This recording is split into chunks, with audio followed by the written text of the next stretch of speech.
Hi, my name is Tzu-Wei Fang from Space Weather Prediction Center from NOAA in the US. So today I'm going to talk to you about space weather impact on the satellite operations. I think in the past few years, it's been a busy years due to solar maximum. So we have provided a lot of support for the industry, but I want to tell you about more on the risk side of it today.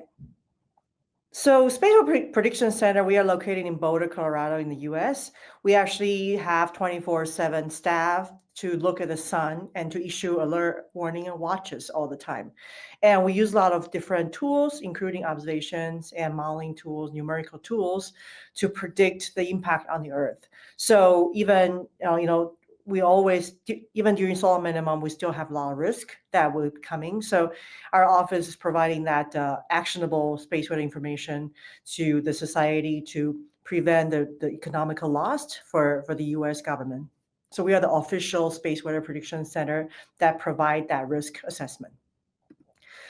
And then space weather is a very big topic. Actually, I would just say people in my office, nobody really know the thing head to toe themselves. So space weather including a lot of phenomenon from the sun.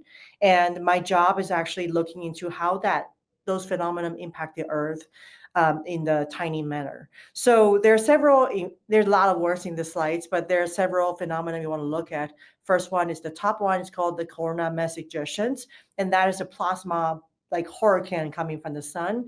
It takes 2 to 3 days to hit the Earth.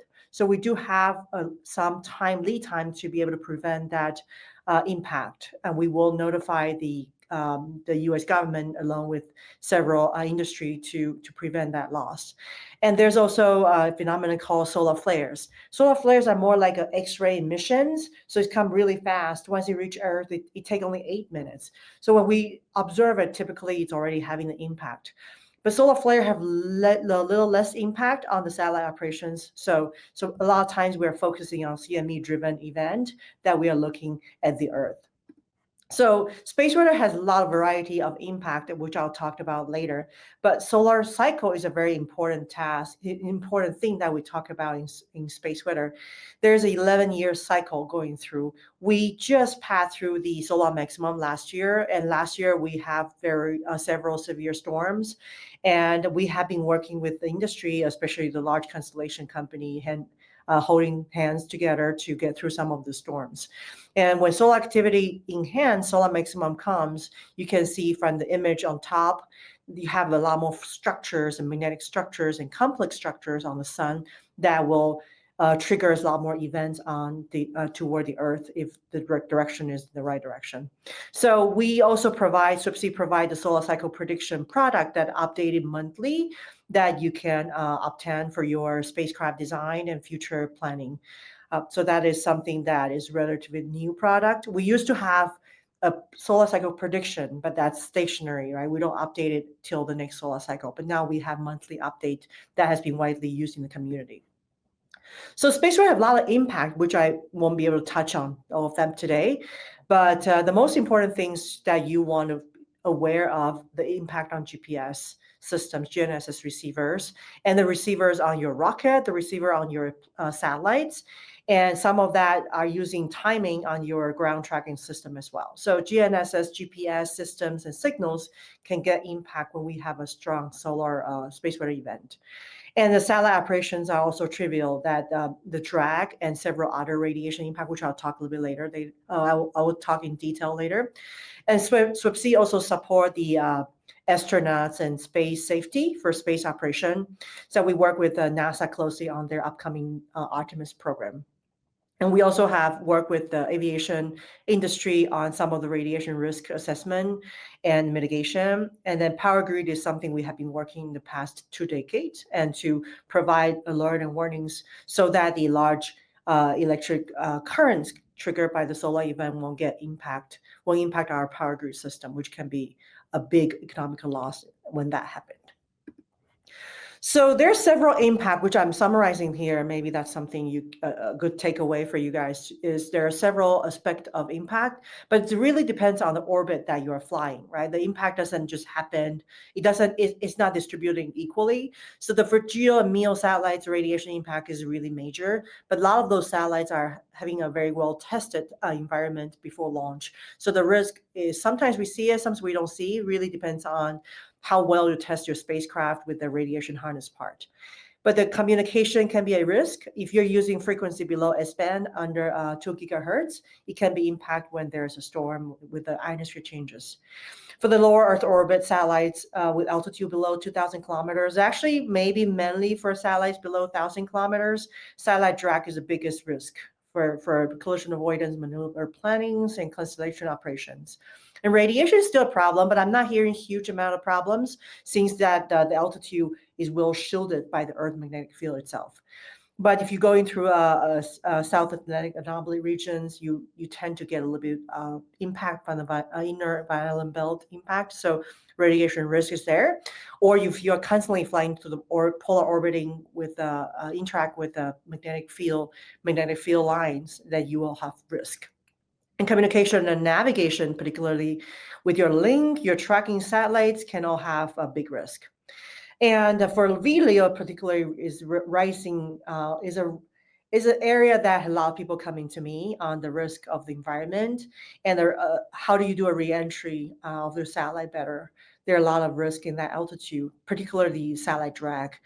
The changes in the atmosphere density can be quite significant because the density is higher when you go lower. So that changes can be more, it's harder to capture in our physics currently also.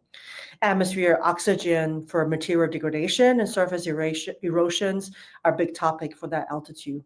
Communication and navigation is also a big risk in that altitude when you're flying through the peak density of ionosphere. So I think those are majority of risk for LEO and VLEO and different altitude have different impact. So you really need to consider where you're flying in order to understanding what you're talking about. This is kind of an animation based on a physics-based model. And last year, we actually used this model, do a lot of assessment for several constellation company during the storm. And you start to see that when storm hits, the density going to increase in the right area. The red areas are where the daytime is, and the wind you're seeing is almost reaching the 2 kilometer per second wind, which is directly going to interact with your satellite speed and have huge impact. So we're hoping that in the future, we will be able to have this kind of forecast system be integrated into your OD and OP tools to do a better assessment before the storm even arrived. And then through the storm, we're seeing about 300 to 400 percent of density increase in May storm. If you look at different altitude, you can see that the change is going to be different, and the density change is going to be more in high altitude than in lower altitude. So there are a lot of other tools that have been widely used in the community. The F10, KP, nowcast, and forecast values have been widely used in all the models. It has been embedded in your OD and OP tools. And their longer-term forecasts, a lot of people getting the data from celesttrack.org. We've been working with that group to make sure that the information are being disseminated correctly. And when the storm happened, when the peak, how big is the peak, when we ended, and when do we get alert, warning, and watches is all something that we have been providing the customers in the satellite industry for many years. And the solar cycle predictions are also widely used. And all this information are very important for collision data message that Office Space Commerce is putting out. And now we are really relying on DoD on doing that jobs. And getting a better specification of the environment will help you in the future when you fly in LEO, VLEO, do your maneuvers, and when you planning for maneuver and planning for the collision avoidance. I think those are very important basic information that you're already using in your system, but how do we improve it so that with a more congested constellation environment in LEO, we will be able to do the better decision making in the future. So right now we are trying to trigger interagency drag modeling development, working with office-based commerce closely. So there are a lot of boxes here. So we kind of start overseeing how do we improve different boxes and how do we get to a tool that can fully integrate it into track system in the future. And it's a tool that might be able to share with everybody in the world in the future. So I think that's a very exciting development that we're working and leading. And there are several other tools I'm not touching today, but radiation risk and ionosphere communication navigation risk is something that I've been getting a lot of inquiry from the space industry, and we are hoping to provide more help and specification in the future. And that's what I have. Thank you very much, and please feel free to reach out if you have questions. And then hope everybody have a great conference and enjoy all the talks. Thank you very much.